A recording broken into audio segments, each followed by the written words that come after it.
সহজ পাঠের কবিতা রবীন্দ্রনাথ ঠাকুর।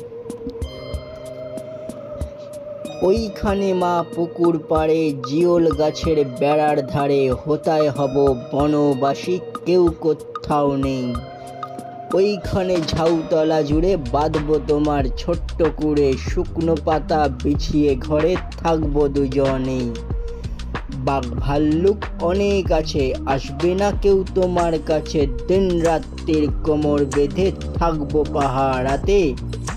রাক্ষসেরা ঝোপে ঝাড়ে মারবে উকি আড়ে আড়ে, দেখবে আমি দাঁড়িয়ে আছি ধনুক নিয়ে হাতে। আঁচলেতে খই নিয়ে তুই যেই দাঁড়াবি দাঁড়ে, অমনি যত বনের হরিণ আসবে সারে সারে। শিংগুলো সব আঁকা বাঁকা, গায়েতে দাগ চাকা চাকা, লুটিয়ে তারা পড়বে ভুঁয়ে পায়ের কাছে এসে।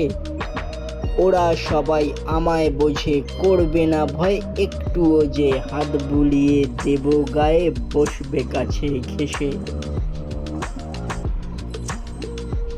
ফল শ্রাবণের গাছে গাছে ফল ধরে মেঘ ঘনিয়ে আছে, ওইখানেতে ময়ূর এসে নাচ দেখিয়ে যাবে। শালিকরা সব মিছি মিছি লাগিয়ে দেবে কিচি মিচি, কাঠবেড়ালি লেজটি তুলে হাত থেকে ধান খাবে।